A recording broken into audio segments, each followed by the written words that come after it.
पक्की सहेलियां संजना, आराध्या और आयुषी रहती थी। वो तीनों एक ही स्कूल में एक ही क्लास में पढ़ती थी। छुट्टी के बाद वो तीनों एक साथ बाहर निकली। वो देखो, हमारे बर्गर वाले चाचा आ गए। ये बिल्कुल टाइम पर आते हैं हमेशा। वो तीनों बर्गर वाले के पास चली गई। बोल संजना, क्या खाएगी तू? बर्गर, मोमोज या पानी पूरी? इतने में उससे थोड़ी दूरी पर एक दूसरी लड़की बीच में बोल पड़ी। अरे वो बेचारी क्या बताएगी, वो तो बेचारी तुम दोनों के सहारे चाचा के बर्गर के ठेले के पास आ जाती है। अगर तुम दोनों अमीर सहेलियां उसकी जिंदगी में ना होती तो वो आज तक बर्गर की शक्ल तक नहीं देख पाती। इतना सुनते ही आराध्या और आयुषी मुस्कुराई और उस लड़की के पास चली गई। आप दोनों मेरे पास क्यों चली आई? जाओ जाओ, अपनी गरीब सहेली को बर्गर पिज्जा खिलाओ। उसके इतना बोलते ही आराध्या और आयुषी ने उस लड़की को मारना शुरू कर दिया।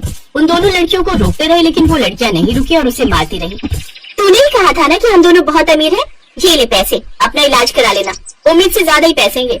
आज के बाद हमारी सहेली के खिलाफ किसी ने जरा सा भी कुछ कहा तो उसका अंजाम इससे भी खौफनाक होगा। चल संजना, अब घर चलते हैं। वो तीनों सहेलियां वहाँ से चली गईं।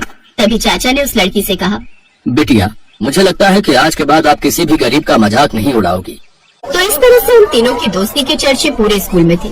संजना गरीब जरूर थी लेकिन आयुषी और आराध्या उसे इस बात का कभी भी मलाल नहीं होने देती थी।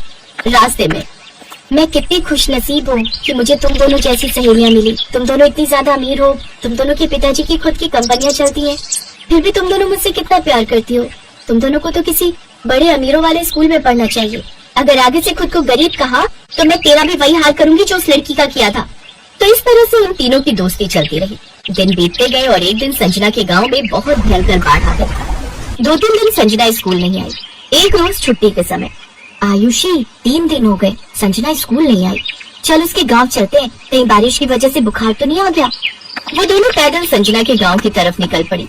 जैसे ही दोनों संजना के गांव के पास पहुंची वैसे ही कुछ पुलिस वालों ने दोनों को रोक लिया। कहाँ जा रही हो तुम दोनों? इस गांव में मेरी सहेली रहती है। अब इस गांव में कोई नहीं रहता। 2 दिन पहले इस गांव में भयंकर बाढ़ आई थी जिससे सारे घर बह गए।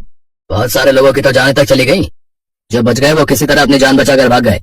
ये सुनकर आराध्या और आयुषी को झटका लगा। पता नहीं बेचारी कहाँ होगी, पता नहीं जिंदा भी होगी या नहीं।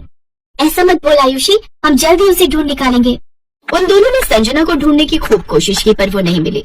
उन दोनों ने संजना के बारे में अपने अपने पिता को भी बताया। उनके पिता ने पुलिस की मदद ली पर कुछ नहीं पता चला संजना के बारे में। फिर एक रोज स्कूल की तरफ से कहीं टूर जाने वाला था। बच्चों, इस क्लास के सभी लोगों का इस स्कूल में आखिरी साल है। इसके बाद आप सभी कॉलेज में चले जाओगे, तो इस साल को यादगार बनाने के लिए हम सभी टूर पर जाएंगे, वो भी उत्तराखंड की वादियों में। सभी बच्चे खुश हुए लेकिन आराध्या का मन नहीं था जाने का। आराध्या चलते हैं ना, हमारा मूड भी थोड़ा बहल जाएगा। आयुषी की जिद करने पर आराध्या मान गई।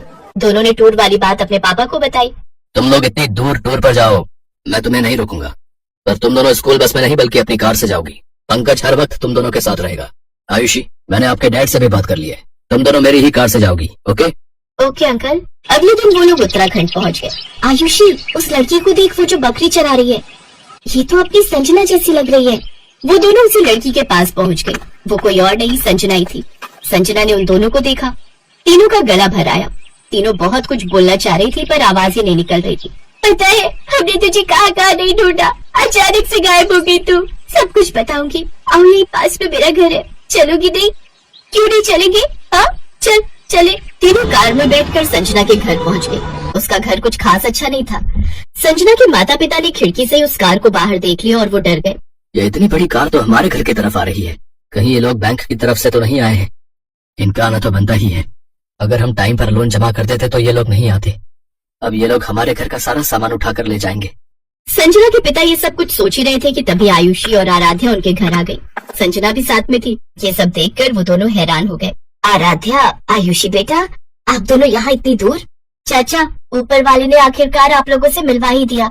आप लोग तो बिना बताए गायब हो गए। पता है, पापा भी आप लोगों को खूब ढूंढते रहे पर आप लोग मिले ही नहीं। क्या बताऊं बेटिया, उस भयंकर बाढ़ ने तो हमारे पूरे गांव को ही उजाड़ कर रख दिया। बहुत लोग मारे गए। किसी तरह अपनी जान बचाकर हम लोग भागे। महीनों लग गए रुकने का सहारा ढूंढते ढूंढते। फिर यहाँ उत्तराखंड में एक दोस्त ने मेरी एक पेट्रोल पंप पर नौकरी लगवा दी।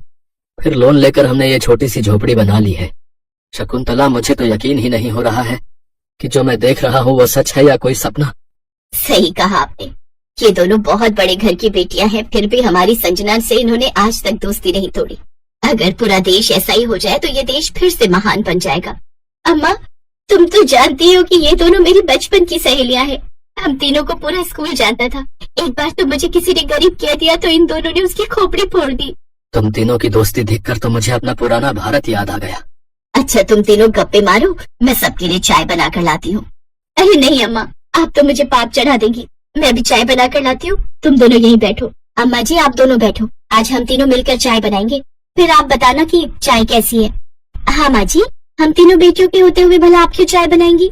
तो इस तरह संजना, आयुषी और आराध्या किचन में चाय बनाने चली गई। धीरे धीरे शाम हो गई। तो ठीक है संजना, हम दोनों ने अब तुम्हारा घर तो देख ही लिया है, अब हम दोनों आते रहेंगे। मेरा मन तो बहुत कर रहा है कि तुम दोनों आज रात यहीं रुक जाओ, पर चाहकर भी मैं तुम दोनों को अपने घर में नहीं रोक सकती। न ही मेरे घर में बेड है और न ही अच्छा बिस्तर, जमीन पर गद्दा बिछाकर सोना होगा।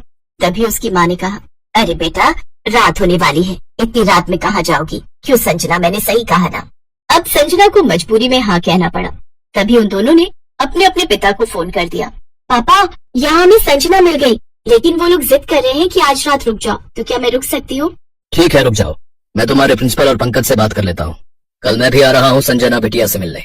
अगले दिन आराध्या के पिता भी आ गए। अरे आप दूसरे के पेट्रोल पंप पर काम करना बंद कर दीजिए।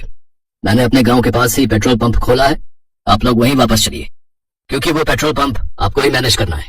तो कुछ महीनों बाद वो लोग अपने पुराने गांव वापस आ गए। संजना के पिता पेट्रोल पंप के मैनेजर बन गए, तो संजना की गरीबी भी खत्म हो गई और वो सब खुशी खुशी रहने लगे।